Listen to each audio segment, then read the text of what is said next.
आपण बघत आहात आवाज कसमादेचा।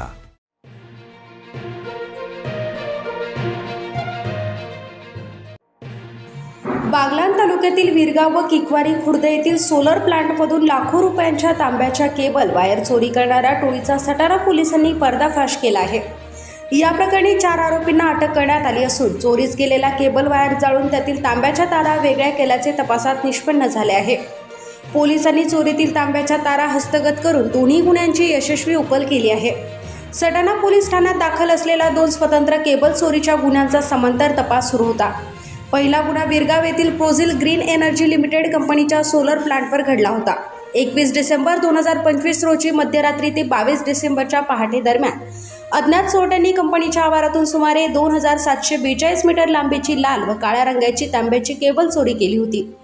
या केबलची किंमत अंदाजे 85,000 रुपये होती। या प्रकरणी सटाणा पोलीस ठाण्यात गुन्हा दाखल करण्यात आला होता। दुसरा गुन्हा किकवारी खुर्द येथील enrich solar services private limited कंपनीच्या सोलर प्लांटवर घडला। 28 जानेवारी 2026 रोजी पहाटेच्या सुमारास अज्ञात चोरट्यांनी सुमारे 10,200 मीटर लांबीची तांब्याची केबल चोरी केली। या केबलची किंमत अंदाजे 45,000 रुपये होती। या प्रकरणी गुन्हा दाखल करण्यात आला होता। पोलीस निरीक्षक योगेश पाटील यांच्या मार्गदर्शनाखाली पोलीस हवालदार निंबा खैरनार, योगेश पवार, सागर बेनुस्कर यांनी दोन्ही गुन्ह्यांचा तपास सुरू करत तांत्रिक माहिती, गोपनीय बातमीदार व स्थानिक माहितीच्या आधारे संशयितांचा शोध घेतला।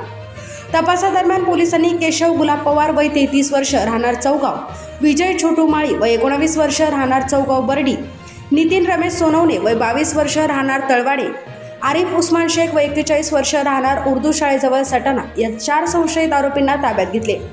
पोलिसांनी चौकशीत आरोपींनी चोरी केलेला केबल वायर जाळून त्यातील तांबे वेगळे करून विक्री करण्याचा प्रयत्न केल्याची बाब समोर आली आहे। पोलिसांनी आरोपींकडून चोरीतील एकूण सुमारे 1,30,000 रुपये किमतीच्या केबलमधील तांब्याच्या तारा हस्तगत केल्या असून दोन्ही गुन्ह्यांची यशस्वी उकल केली आहे। या कारवाईमुळे सोलर प्रकल्पांमधील केबल चोरीच्या घटनांवर आळा बसण्यास मदत होणार असून आणखीन काही गुन्ह्यांमध्ये या आरोपींचा सहभाग आहे का याचाही तपास सटाणा पोलीस करत आहेत।